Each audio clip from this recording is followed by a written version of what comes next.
বাড়ির কাছে যে এত সুন্দর একটা মেলা আছে, না গেলে তো জানতেই পারতাম না কোথায় এই মেলাটা আর কিসেরই বা মেলা। সবটাই তোমাদের সাথে শেয়ার করব এই ভিডিওতে। হ্যালো এভরিওয়ান, কেমন আছো সবাই? আমি কোয়েল চলে আসলাম আবারও একটা নতুন ভিডিও নিয়ে। প্রতিটা দিনই তো আমার বিকেলের দিক পড়ানো থাকে, তবে আজ একটু তাড়াতাড়ি পড়িয়ে নিয়েছি। কারণটা তো তোমাদের আগেই বলেছি, মেলায় যাব সেই কারণেই।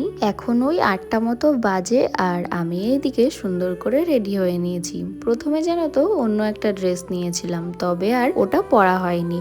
আসলে আমি যেহেতু আমার শ্বশুর শাশুড়ির সাথে যাব, তাই ওই ড্রেসটা পরে না একটু আনকমফোর্টেবল ফিল হচ্ছিল, তাই আর পরলাম না। যাই হোক, বাড়ি থেকে তো বেরিয়ে চলে এসেছি। আর আমাদের বাড়ি থেকে এই মেলাটার দূরত্ব ওই 15 থেকে 20 মিনিট লেগেছে গাড়িতে।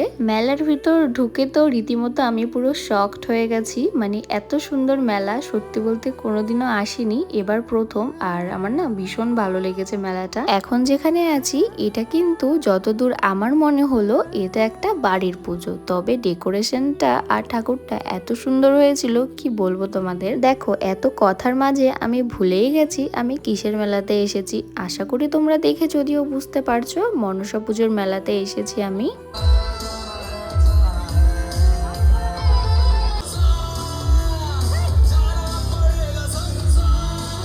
বেশ কয়েকটা ঠাকুর দেখার পরে ওই যে নাচটা দেখলে না একটা প্যান্ডেলে, ওই নাচটা হচ্ছিল, তাই দাঁড়িয়ে দাঁড়িয়ে একটু দেখছিলাম। তবে না বেশ ভালো লাগছিল দেখতে। এই মেলার লোকেশন কিন্তু ছিল কালীরহাট বাজারের একটু পরে। কারা কারা তোমরা এসেছো অবশ্যই কিন্তু একটা কমেন্ট করে যেও। মেলা ঘোরা কমপ্লিট করে আমরা কিন্তু চলে এসেছি একটা রোলের দোকানে। তারপর ওখান থেকে আমরা একটা রোল খেয়েছিলাম।